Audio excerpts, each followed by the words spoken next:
talking about gratitude this month, and so our theme is for the month is the courage to be grateful. This month this year we have been walking through the months and these ways of living a spiritual life and realizing that it takes courage to step in to do it. It takes courage to step up and be kind. It takes courage to step up and be grateful. It takes courage to step up and be generous. It takes courage to step up and have faith when we're faced with something that doesn't look like that we should be doing it.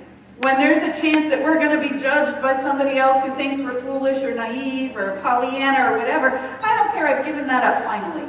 You know? Well, I say that and then I'll give it up again. You know? But the idea, you know what, when we look at the state of the world and what's going on out there, I would be, I'm kind of honored to be seen as that naive, positive person over there. I'd be glad to be judged as that because I know like I usually start with the end, at the beginning. So what I know is that how I live, how I align myself with life is how life is going to give it back to me.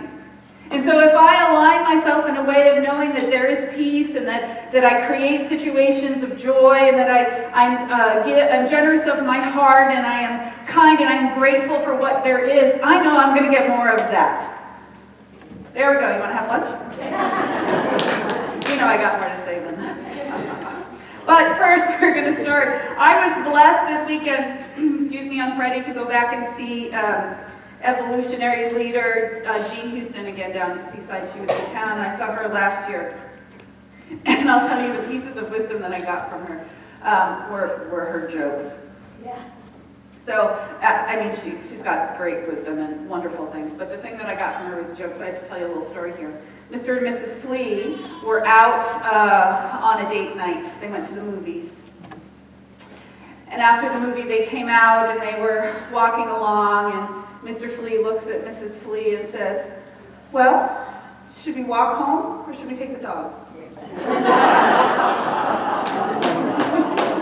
Thank you, Jean Houston. I'll get my humor wherever I can find it, even from an evolutionary leader. So the feeling of that joke, right? The feeling of that laughter, the feeling of humor, what it does is it makes us be present. It makes us be present to that moment because and it connects us on a deep level with our mind and our heart and our being. And so it's one of those things that allows us to be present. And when you're present, you can start to experience the blessing of your life. You can start to experience the truth of who you are.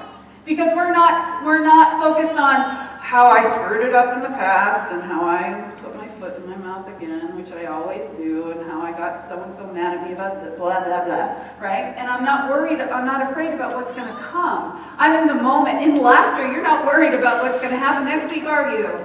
No, you're not. When you're laughing, you're not concerned about how somebody might be mad at you. Right? You can't in the middle of that laughter. And so there's this sense of joy and there's this sense of presence that we are that we can experience when we get present to the moment. And that is really the goal for this month. And I would say it's the goal all the time. But specifically in this month, we're going to focus on ways that we can be present to what the truth of the moment is rather than the story that we're telling ourselves. Rather than all of those stories about our limitations and how we screwed up and how blah, blah, blah, blah, all of that story, we need to throw that out and be present to this moment and this breath because this moment is a blessing. So I forgot to tell you my topic today is the simple joy of living from a grateful heart. And again, it's simple, but it's not always easy. And gratitude is that magic elixir, I'll tell you. It's that spiritual practice that's magical. It really shifts our attitudes. It shifts our way of being. And when we make ourselves, because let me tell you, sometimes the cynical part of me, there is a part of me that's still 22 years old, living in New York City, cynical about every single thing that there is. And thinking that I'm all that in a bag of chips because I was in opposition to everything that was, right? And so there's that part of me that still lives in that and thinks it's cool to do that. It's not cool to be cynical. It's not cool. It's not the way to make any lasting change. It's not for ourselves or for the world. And so our idea of making ourselves practice gratitude Even in the midst of challenge, even in the midst of difficulty, even in the midst when it feels really good to gossip. Because let me tell you, I know the pleasure of a good gossip session. You know, it feels really good to get in the know of that, you know, but what we know is that that's toxic. It's toxic. It's toxic for our minds and our hearts and our lives.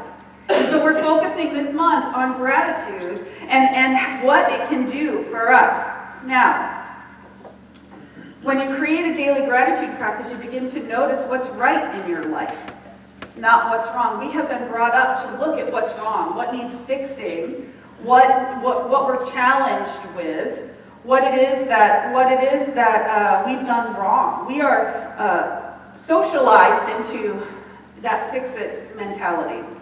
But what gratitude does is when we practice gratitude on a daily basis, what it does is it reminds us of what's right. It trains our sight. I call it spiritual sight. It trains our sight to be able to look and see, look, all of this may be a challenge. It may not be easy right now, but take a look at this. This is the blessing right now. There's always a blessing, but we don't even see it most of the time because we're looking at what's wrong. But if we would just start to look at what's right, it multiplies, it expands, it reveals its gifts and its wisdom. It's there for a reason. And so even in you know, we're going into Thanksgiving, we're going into Christmas. Let me tell you, I know we're having dinners with our aunts and our uncles and our cousins and our neighbors and our friends who may have different opinions. And things, I don't know if you've noticed, but in the world today, things are starting to amp up again. Okay, so especially right as we go into the holiday season, happy Thanksgiving, have some turkey, you know? And so my goal on this, part of the reason why I focus on this in the beginning of November is for us all to be prepped. That we are ready and our spiritual muscles are strengthened enough that we can walk into any group and be a force for good. Whether someone agrees with you or not. You could be a place of peace and of light. No matter what happens, whatever the conversation may be. And again, I'm not attaching to any side or any part or whatever. I just know that there's a lot of opposition happening right now. But each one of us gets to be that bridge, that place of peace. And the way we get to that is through practicing gratitude. It's through developing our spiritual sight to realize that something greater is revealing itself here, now. Now, one of the things I do love about gratitude is that it's been really well researched. It's been researched. It's one of those things that you can actually research and has been well researched. And so research has confirmed that the emotional and physical benefits of giving thanks. And so I wanted to share some of this with you. One of the most powerful studies comes from Martin Seligman's Reflective Happiness website. After counting their blessings for 1 week, 92% of the people in the study felt happier, and 94% of people who said they were depressed felt less depressed. That means gratitude is as powerful as antidepressants and therapy. Don't stop taking your meds. I did not tell you to stop taking your meds. But how easy it is to amp everything up if we practice this spiritual practice. In other studies, 90% of people found that expressing gratitude made them more joyful. 84% said it reduced stress and depression and helped create optimism. And 78% said that it gave them more energy. Okay? Research also shows that being grateful means you'll take better care of yourself. Folks who kept a weekly gratitude journal had fewer physical problems and exercised more regularly, ate better, and got regular checkups. It seems that when we recognize ourselves and our lives as the precious once-in-a-lifetime opportunities that they are, we take better care of ourselves. It also makes us kinder, more generous to others, less materialistic, more forgiving, more able to deal with stress, and less prone to bitterness, envy, resentment, and greed. When you take all these good effects together, practicing appreciation adds 6.9 years to your life. Now that's greater statistically than stopping smoking or even just exercising. Gratitude's important. And we already know this. This isn't anything new, but the research that was done on Buddhist monks' brains, what we're beginning to realize scientifically, which, hello, we've known forever, is that when we think positive thoughts, such as gratitude, kindness, optimism, we activate our left prefrontal cortex and flood our bodies with the feel-good hormones, which give us an upswing in mood in the short term and strengthen our immune system in the long run. So conversely, when we think negative, angry, worried, hopeless, pessimistic thoughts, what are we doing? We're activating our right prefrontal cortex and flood our body with the stress hormones that send us into flight or fight, which depresses our mood and suppresses our immune system. In other words, we're bathing our bodies, our minds, and our spirits in good or bad chemicals based on our thoughts. And gratitude is one of the most powerful chemical creators. Okay, well, we knew that, right? And I don't really necessarily need science to back up my belief. I'm pretty good with this. I realize this. And I've got plenty of years of experience working with people knowing that that's true. But it is kind of nice to know that, yeah, they're proving it. And so it's one simple switch in our minds. Can we start to see the blessing rather than the problem? Can we start to let go of the expectations that we're holding and the high standard we have for everybody else around us, right? And allow what is to be, and find a way to appreciate it. That's the work. But that's the most powerful work, and it affects us in our state of being, it affects us in our experience of life, and it affects us on a cellular level. We are able to move out of those preconditioned ideas of that we've been taught to look for what's wrong, to start to appreciate what's right. The gift of practicing gratitude, and I came to this reading all of these different things about it and just contemplating it this week. What I realized was that gratitude makes you be present. It makes you be present in this moment. And in this moment, everything's okay.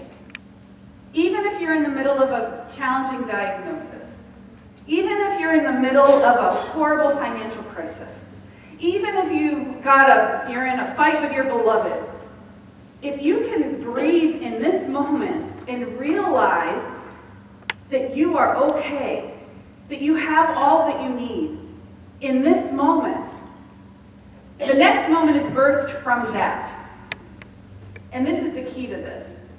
We are constantly creating our experiences from our attitudes, our thoughts, our belief systems, from where we are. So what we're experiencing today is the effect of what happened yesterday, of our mindset, of our way of thinking and seeing and relating to life from yesterday.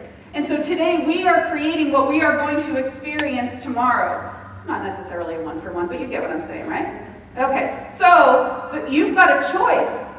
Do you want to create your tomorrow from a place of gratitude and appreciation and seeing the blessing, or do you want to create it out of fear? Do you want to create it out of the fear that you're not enough, that there won't be enough, that there's something, the other shoe's going to fall, or you're going to hit the end of the line, or they're going to find me out, or whatever ideas that we're holding about ourselves. And let me tell you, I have heard almost every possible story of what people believe about themselves. I can't even imagine, I couldn't have imagined how much I would hear through this work. It's such a blessing to partner with people in their lives and to be a space where they can share their true being. But my heart cries for the negative ideas that we hold about ourselves, for how harsh we are on ourselves and how we think we're not worth anything. Each of us is a divine gift of God, and we have infinite potential and possibilities. And yeah, we've screwed up. We're human. I thought lunch with the Rev was next week. It's this week. I wrote the announcement. Which cracks me up even more than any of it, right? We are more than we think we are, but we're creating our lives. And so the idea here is that we need to be clear about what this moment is that we are creating our next out of. And we can create it out of a place of fullness and wholeness and enough. Because not only are you enough, but you have enough. You found your way here this morning after hopefully having a wonderful, amazing night's sleep. I woke up dancing at like 6 o'clock, like, well, look at this. I never get 8 full hours. Oh my goodness. Thank you, God. It'll be dark at 4, but whatever. I'll put put my chickens away early. That's okay, Again, laughter. That's what I'm focusing on today. So, and the idea of it is that we feel gratitude now, right? We feel it now. If we're preoccupied with fear of what's going to happen, or if we're focused on how we were wrong in the past, you can't find anything to be grateful for. You can just see what's wrong. But we need to find a way to be present in this moment, and you can do that by finding one thing to be grateful for. And there's always one thing to be grateful for. And so I love from the reading where, in the reading, the book for this month, which is in the bookstore, by the way, cultivating an attitude of gratitude is the key to living from an open heart and living in a spirit of joyful expectation. I loved that, living in the spirit of joyful expectation. And what it reminded me of is it reminded me of the founder of religious science, the creator of the science of mind, Ernest Holmes, because he's constantly encouraging us to live from that place of joyful expectation. And so I pulled up one of his affirmations. Tina, can you push it for me? It won't work. There you go. Here it is. This is from Ernest Holmes. He says this: "The infinite powerfully flows through me in a divine direction for the good of all. I live in the joyous expectancy of all good now." Breathe that for a second. And we're going to say it together. Ready? Together. "The infinite powerfully flows through me in a divine direction for the good of all. I live in the joyous expectancy of all good now." So close your eyes for a second and take a breath. Move into that inner place. You can find it within you, where you can connect with the joyous expectancy of all good in your life. There is some exciting new goodness that's coming to you. There is something exciting available to you in the world, in your life, and it's going to show up this week. If you knew that your good was going to show up, as well as I know that Amazon's going to deliver my Prime packages on Monday, okay? How would you feel? Can you connect to that feeling within you? I want you to breathe into that place where you know your good's coming. Maybe it's just the box. You don't know what's in it, but there's some good there for you. And so I want you to pull up that feeling of knowing. What does joyful expectancy feel like within you now? You got it? Give me a nod. Yeah, you got it. How about this side? You guys got it over here on the right? There you go. All right, you can open your eyes up, back up. That's all we do. We plant a seed. We know that it's the truth for us. We know that as we pause and we connect to that deep feeling place, we call it forth, we create it. It comes forth to us. It's about living in that vibration.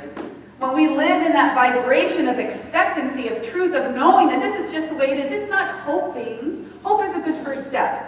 Let me tell you, hope is a good first step. But when you can get to that place of knowing the goodness of life, the goodness of God wants to pour itself to you, it wants to give itself to you, and we just need to figure out how to open the channel to receive it. Whatever that means for each of us, we need to open the channel of receiving our good. But when you know God so well, and you know that truth so well that God wants to give its goodness, its fullness, its abundance, its prosperity through life in all things, in love and in friendship and joy and in abundance and prosperity and all those things, when you know that that's really the truth, you can move into a place of joyous expectancy. Let us live in the spirit of joyous expectancy. So from the book also she says, gratitude is not just the key. Again, it's the magic key. All you need to do is use it. And the world is suddenly transformed into a beautiful wonderland in which you were invited to play. That's because, like most of the great spiritual truths, gratitude is stunningly simple. Again, it's stunningly simple. She goes on to remind us that we're here to grow our souls, to heal our wounds, at least to bless our woundedness and become more loving, kind, fearless, and hopeful. Lao Tzu said, if you look to others for fulfillment, you will never be truly fulfilled. If your happiness depends on money, you will never be happy with yourself. Be content with what you have. Rejoice in the way things are. When you realize there is nothing lacking, the whole world belongs to you. So not only is gratitude an attitude, but it's a practice. And this month we're going to look at how we can wrap our minds around the attitude of living from that grateful heart, but what the practice is that gets us there so that it's so second nature that it's just who we are, that it's just our way of being. So I got another story for you. I'm not going to do the voice, because if I tried to do the voice, it wouldn't come out good. So there was a lovely Jewish lady from New York. Her name was Mrs. Finkelstein. And she was going in to have an operation. She had to have a heart procedure done, and it was a very scary heart procedure, and they weren't sure if she was going to make it through. And so she was getting all prepped, and she was on the table, and they were wheeling her around into the operating room, and she had this conversation with God, and she said, God, just tell me, how long am I going to live? And God said, 30 years. You're going to live 30 years. So as they gave her the anesthesia, she went under feeling comfortable, realizing she had 30 more years. And she came out of the operation and she was well, but she was so excited about this life that she was going to live that she decided to fix it all. So she had the whole makeover. She had her fat sucked from her hips, and she had her stomach stapled, and she had her nose redone. So they put implants in and all this place. And so when she finally healed up and was ready to leave the hospital, she left that place high, full of herself, in a Dior suit, leaving the hospital, walking across the street, and she got hit by an ambulance. She died. She goes up to heaven. She walks in and she says, God, you told me I had 30 years. He said, well, sorry, I didn't recognize you.